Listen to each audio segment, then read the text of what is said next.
We've officially entered the eclipse season, and eclipses are great harbingers of change. I've been saying for many months now, look to the end of March and the entirety of April as the biggest hotspot of 2024. That's because, yes, the eclipses, but they coincide with a major event. It only happens once every 14 years. That's the Jupiter-Uranus conjunction. We have a precious opportunity to leverage the energies of these planets to co-create a better human future. So the questions become, will we be actively engaged in the co-creation of this future and bump on this more positive timeline? Or will we sit more passively and watch the world happen to us? This is one of the core evolutionary intentions of the next month. Let's find out why.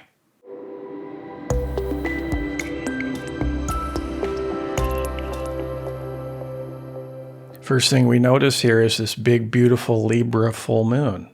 And that's what an eclipse is. It's basically a full moon on steroids. And full moons are a culmination point. They are, a period of full manifestation, sometimes linked to closure. That's all full moon stuff.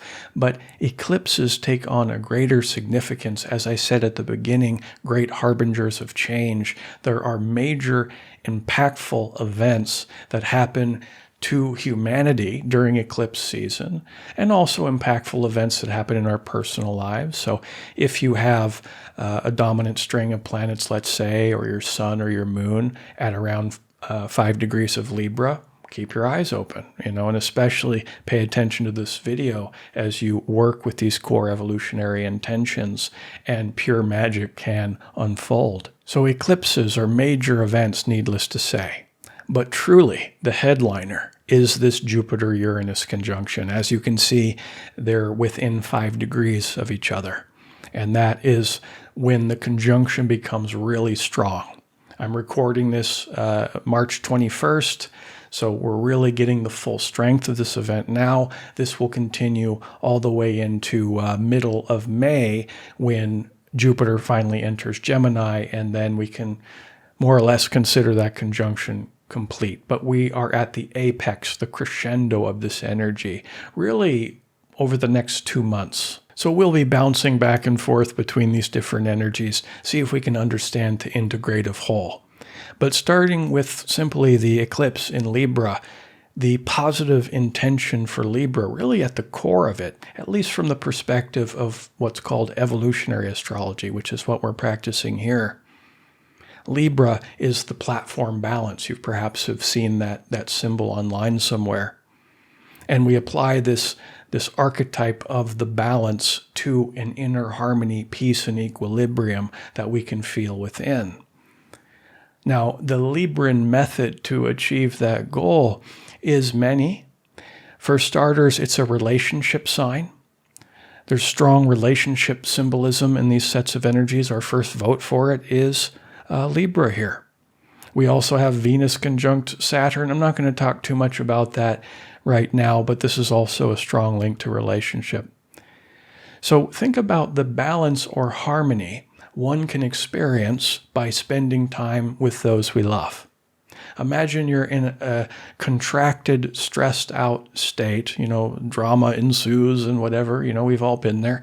And you come home, you see the person you love dearly, and they give you a gigantic hug.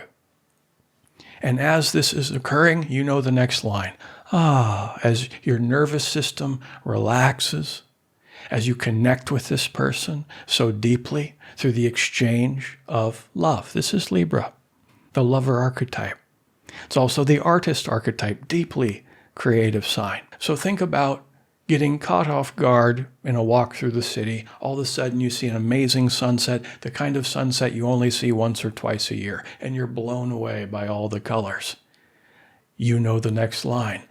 Now if you think of this sigh, what is a sigh but a release of tension and tightness, bringing us more to that state of serenity within? So the prescription here for this lunar eclipse is seek out things that are beautiful. Now, what makes something beautiful? I mean, that's a very subjective thing. People find different things beautiful. Whatever works for you, seek it out. Because it's the perception of outer beauty that translates rather quickly to inner beauty, inner peace, and calm, which is the whole point. It's also important to be aware of the darker side of Libra. The reason for that is we also have the south node of the moon next to the moon. Of course, that will always happen during these eclipses. The nodes will be nearby the sun and the moon. And whenever reading the south node sign, we want to understand it from a more negative perspective, not to be negative, but just because that's more useful information. We're trying to, as a collective, grow beyond the darker excesses, the egoic expressions of the sign in question, in this case Libra, and instead embrace Aries, the north node, the higher octave expression of Aries, to counterbalance any of the excesses of dark side Libra. So this interplay between Aries and Libra is huge. It has been for many months. I did a video when the nodes entered these signs. You might want to check it out. In fact, I'll put a link above. You know, the nodes of the moon entering into these two signs has so many implications for the learning curve of the collective. And that's highlighted here during this eclipse in a major way. Now, one of the dark sides of Libra is a certain, let's say, passivity, too much holding back, getting caught in a stasis of fear of making the wrong decision, and we can really hold back too much compromise, too much self-sacrifice, these sorts of things. So the South Node is trying to lull the collective into this passivity. But really, Aries is about action. Aries is the warrior, the pioneer. It's a fire sign. All fire signs are fundamentally about action. So that's why I posed that question at the beginning. Will we sit passively by, or will we be more actively engaged through the warrior archetype? Because in order to achieve all the evolutionary intentions of this Jupiter-Uranus conjunction, it's going to require some action and not just sitting by and waiting for it to happen.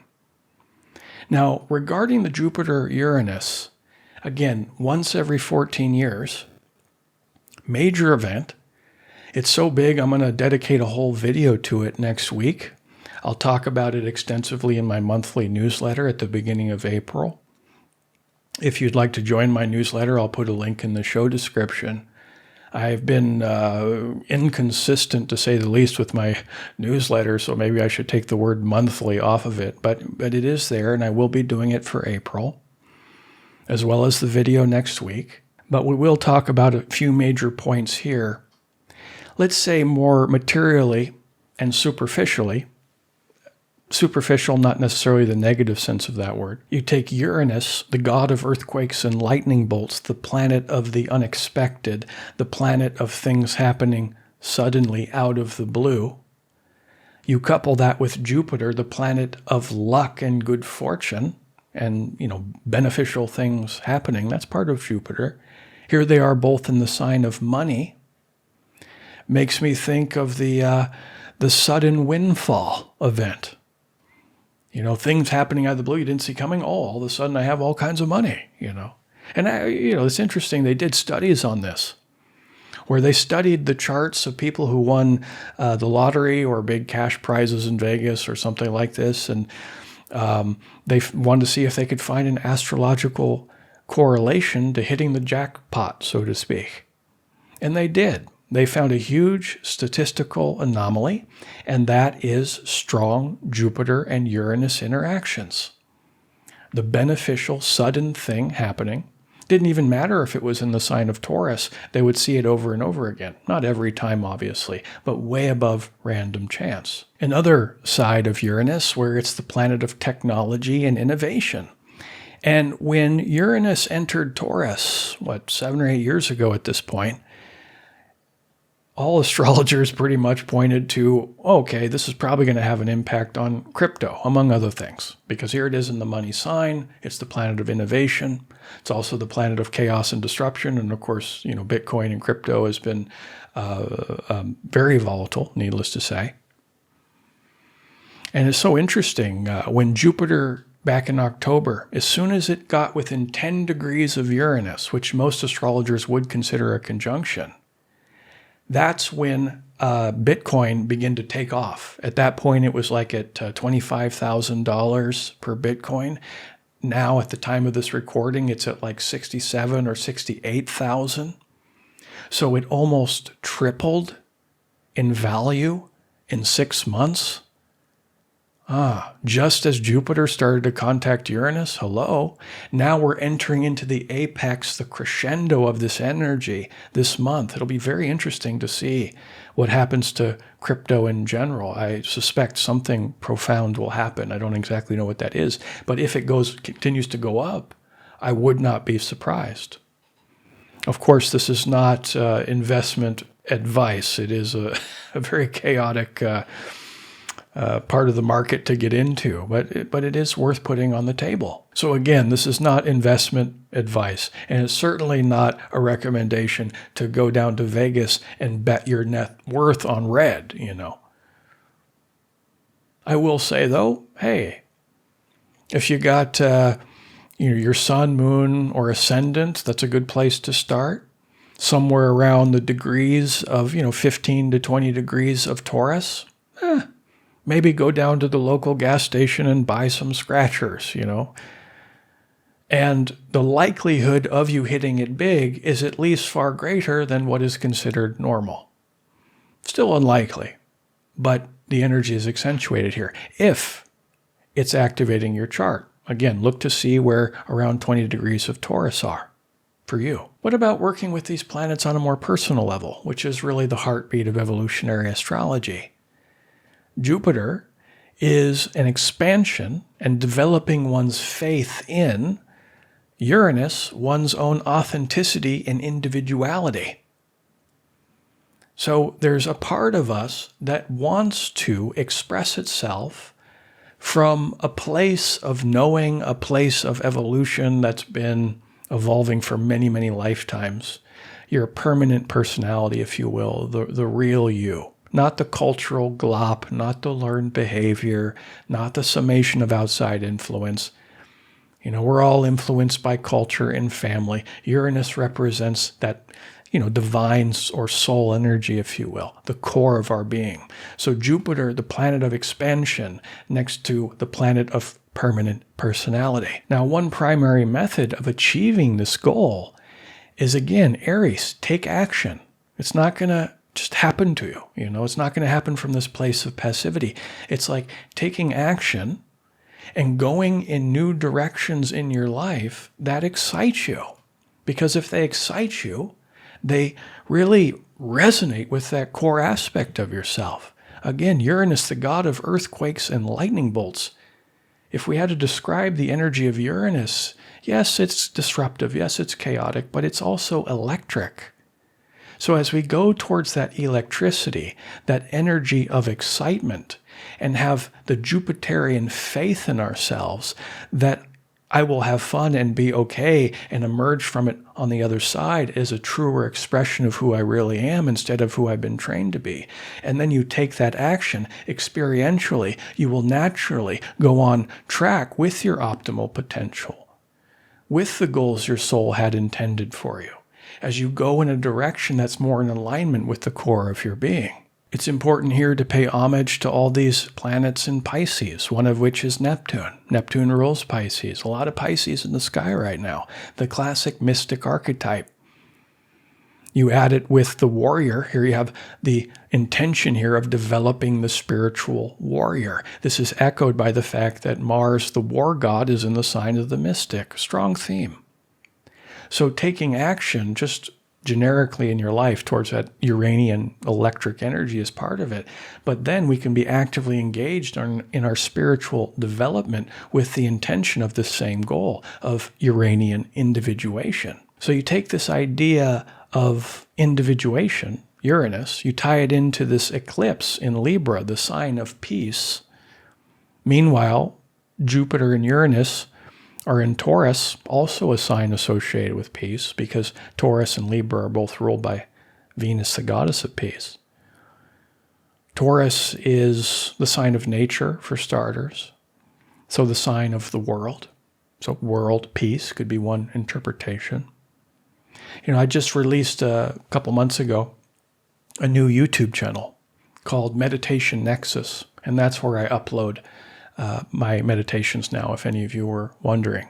And I just created a meditation specific for this event, where it is a meditation for world peace, but towards the end of the meditation, it also really goes within to connect to that I-ness, if you will, that deep part of ourself, that soul energy.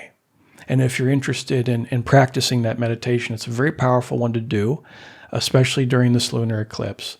I'll put a link above and below. You can't miss it. Now, going deeper with Jupiter-Uranus. And this is something I'll talk about much more extensively next week when I do a specialized video on this event. But these two planets, they're kind of an odd couple. They really are very different from each other. But they do connect on one very specific level. They do overlap in meaning. So if we have this Venn diagram, the Venn diagram is very separated from each other because they are so different, but there's just this little sliver, where the two circles meet in the middle. And that deals with a future-oriented perspective. Jupiter keeps their eyes on the horizon line, hopeful for a better future, having faith in oneself and humanity to co-create that better future. It's an optimistic energy that says yes to life. Let's go that way. Let's make it. Yeah, let's do it.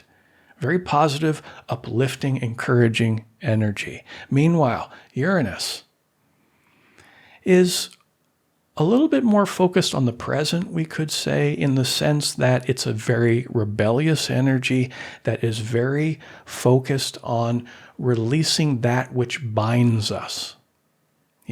Take off those shackles of oppression and repression and control and authority, because Uranus just wants to be free. It wants to be liberated.